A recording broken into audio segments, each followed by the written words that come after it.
Hey guys, I'm the LockPicking Patrolman, and the lock that I've got today is a challenge lock that was made by LockPicking subreddit user starlizard. The name of the lock is the Virgo Maiden, and I'll tell you guys, this lock is pretty fun to pick. It gives a lot of great feedback. It's also very shiny on the front, and we know how all of us lock sporters like shiny things. So anyway, it's a Brinks cylinder, 5-pin. Gives some really awesome feedback. Frosty 901 sent this to me, so thank you, Frosty, for sending it my way. You can tell it's been taped up and held together and sort of mummied up. There is no clip around the back of the plug, so you got to be careful when we get it picked. Key, it's all mummied up. So anyway, let me get this clamped up in the vise, and I'll be right back. Okay, guys, you can see we've got the Virgo Maiden, created by starlizard, all clamped up here in the vise, and I want to try to get the camera here just right. Now you can see that I put a little mark right here at the top of the keyway, and before you guys start jumping up and down and waving your hands at me, I used a dry erase marker, so I know I'll be able to take that off whenever I'm done with this lock and send it on to the next person. Now I'm going to be using a bottom of the keyway tensioner. You can see already how much flop there is in that core. And then I'm also going to be using a top of the keyway pry bar. And this is a technique that I saw a long time ago when I first started picking. Foxy used it on a really challenging lock that he had,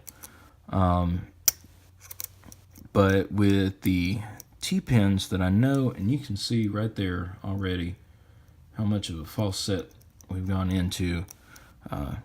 Just wait a second and it'll go into real deep false set like that. That was after touching pin 4. So in order not to lose everything that I've picked, but also to be able to set something else, I'm rotating back. And I lost that really deep false set, so I pulled it back just enough to get that T-pin to drop in. Okay, that was 2 I just clicked. We're still in that first degree false set. I think that was 5 that I got. Let me try on 4, because I believe there's a T-pin up above 4.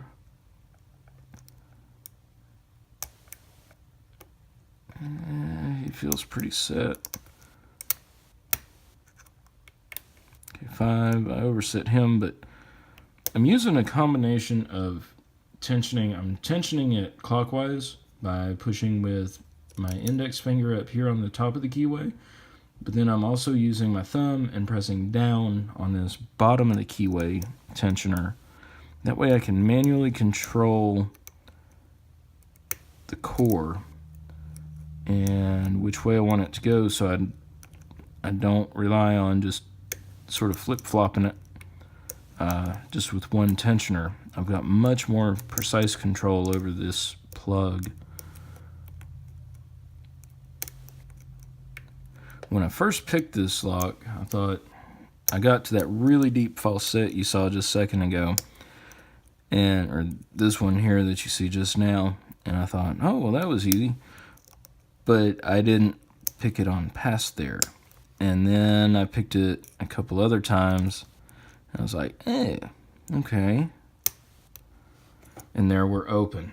Opened on 5. So really cool lock. Lots and lots of fun feedback.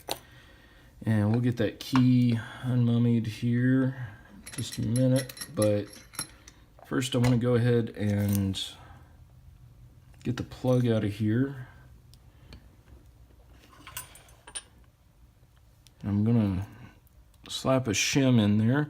I believe I said a minute ago there wasn't any clip on the back of the plug, so either starlizard. I know I post links to all my videos on the LockPicking Reddit. So either please let me know on there or let me know on here. You know, if you want me to put a clip on the back of here again, or what, but okay. And also on the back of this plug, there's a pretty deep gap. Okay, that shim is not moving in there, which doesn't really surprise me with the T-pins that are in there. I'm gonna try to go in from the side, work my way up there. All right, there we go. Now we got it going in. Okay.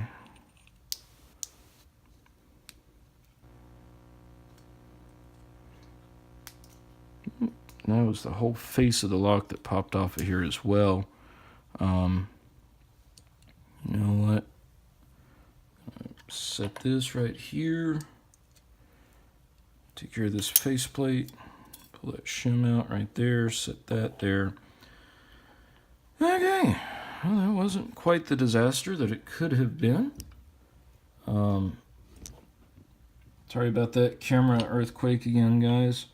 I am working on getting some parts for a new system.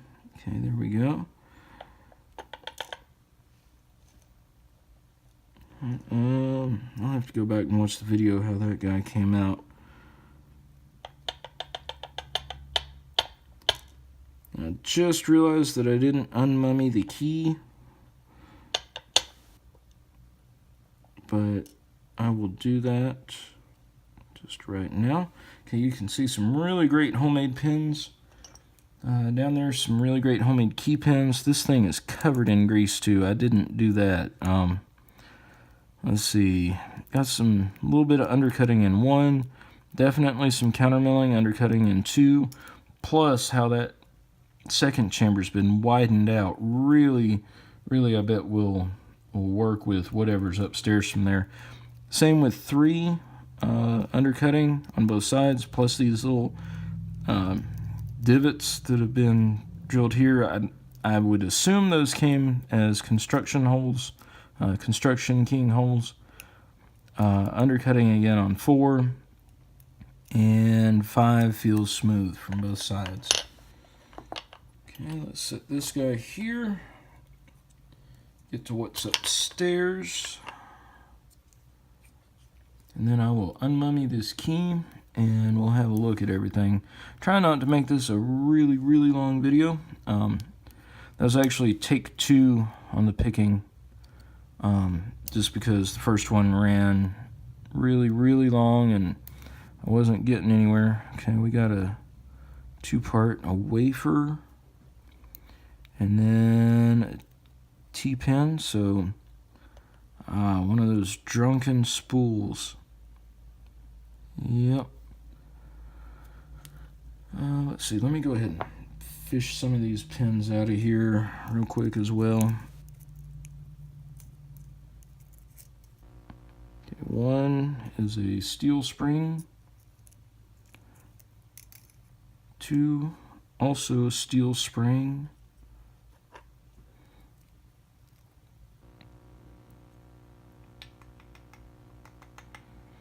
3.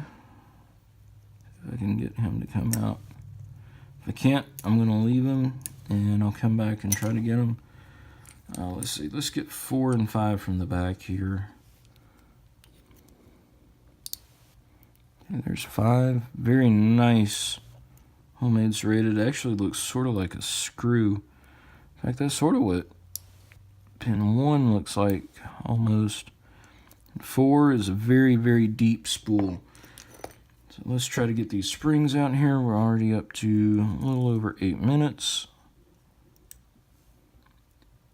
And let's see, steel spring. I'm going to bet that chamber 3 also had one of the same springs. In fact, it looks like it. And also, guys, I'm not going to try to fish him out. He is hiding for the winter. I don't feel anything done up there in the Bible. So let's get that. Get this key unmummied. Now that my fingers are covered in grease. We should have, sorry about that, should have an interesting time unmummying this key.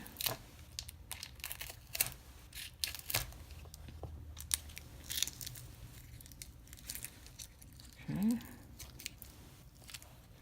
And guys, again, if you're not familiar with Reddit, or specifically the lockpicking subreddit, go over there, have a look. That's where a lot of cool pickers hang out, and you can get a lot of advice, a lot of feedback from different people in the community. Some people prefer to hang out over there, other people on Twitter. Some people go over to the UK Lock Sport board. I'll finish getting the tape off there, but the point is, everybody is really, really great. Really wonderful community, very awesome. They'll help you no matter what your skill level is. All right, so let's take a look.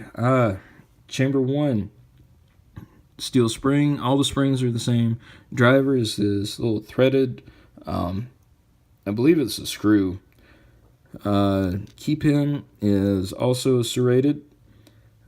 Chamber 2 is this serrated spool, very deep spool that would catch on that counter milling in 2, which gave us those really deep false sets. And there's the key pin, also a spooled key pin. Number 3 has a drunken spool, which is a T-pin with a wafer between it and the key pin. And number 4 is this very, very deep, very short spool, which also gave us a lot of feedback here in chamber 4, where it was kind of walled out on both sides and undercut. And then we got this little bomb spool as a key pin. And last but not least is this screw, which now that I'm looking at it closely, it does definitely look like a screw that's been cut off and finished. And here, I believe this guy may have been around the other way, but I'll check him when I put the lock back together. Sort of this torpedo-shaped key pin. So anyway, guys, thanks for watching. Thanks for hanging in there this long. If you did, leave a comment below, and have a great evening.